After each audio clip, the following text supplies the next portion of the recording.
വയനാടൻ കയ്യൊപ്പ് ചാർത്തിയ കാട് എന്ന ചിത്രം അന്താരാഷ്ട്ര ശ്രദ്ധ നേടുന്നു. കൊളംബിയൻ, നൈജീരിയൻ അന്താരാഷ്ട്ര ചലച്ചിത്രമേളകളിലേക്ക് ചിത്രം ഔദ്യോഗികമായി തെരഞ്ഞെടുക്കപ്പെട്ടു. ബാവലി സ്വദേശിയായ കാളൻ മൂപ്പൻ, വിനു കിടച്ചുലൻ എന്നിവരാണ് പ്രധാന വേഷങ്ങൾ ചെയ്തിരിക്കുന്നത്. ഓടപ്പള്ളം ഹൈസ്കൂളിലെ വിദ്യാർത്ഥി നിത്യയാണ് ഗാനം ആലപിച്ചിരിക്കുന്നത്.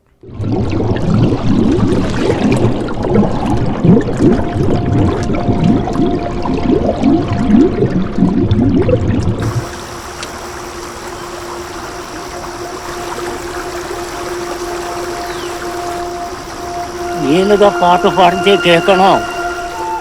ഭൂമിയും മനുഷ്യനും തമ്മിലുള്ള അഭേദ്യമായ ബന്ധവും പ്രകൃതിയോടും ആദിവാസി സമൂഹങ്ങളോടും നടക്കുന്ന ഇടപെടലുകളും അവരെ ബാധിക്കുന്ന സാമൂഹിക പ്രതിസന്ധികളും പ്രമേയമാക്കുന്ന ചിത്രമാണ് കാടു.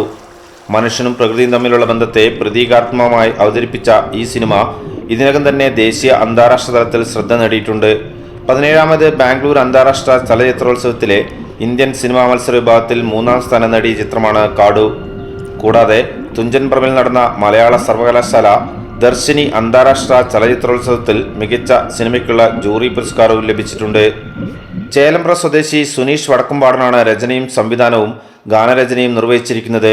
കേരള സംസ്ഥാന ചലച്ചിത്ര വികസന കോർപ്പറേഷന്റെ നിർമ്മാണ പിന്തുണയിലാണ് സിനിമ ഒരുക്കിയത്. കണ്ണൂർ ആറളം ഫാമിലെ ഷർമിത് ശരത്താണ് ഇതിലെ മറ്റൊരു പ്രധാന കഥാപാത്രം. വയനാട്ടിലെ നിരവധി ഊരുകളിൽ നിന്ന് പ്രായം ചെന്ന സ്ത്രീകളും കുട്ടികളും ഈ സിനിമയുടെ ഭാഗമായിട്ടുണ്ട്. ആറളം, കണ്ണവം, മുത്തങ്ങ, തിരുവണ്ണൂർ ഊരുകളിലായിരുന്നു ചിത്രീകരണം നടന്നത്. മുത്തങ്ങ LP സ്കൂളിലെ കുട്ടികളും സിനിമയുടെ പിന്നണിയിൽ പ്രവർത്തിച്ചു. കാടു എങ്കളക്കാടു ചീമയാത്തമീടു ഈ കാടു വിട്ടു ഏട പോവു ഏങ്കളക്കിനാദേ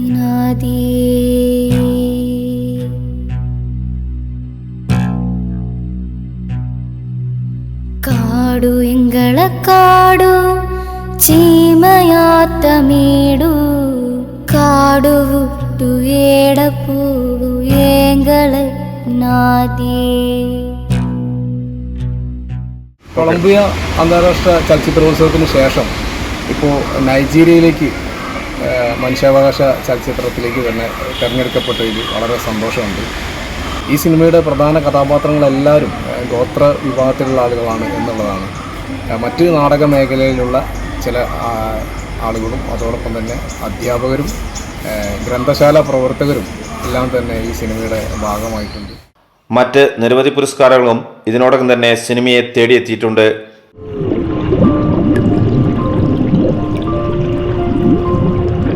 ഷമീർ, വയനാട് വിഷൻ, മാനന്തവാടി.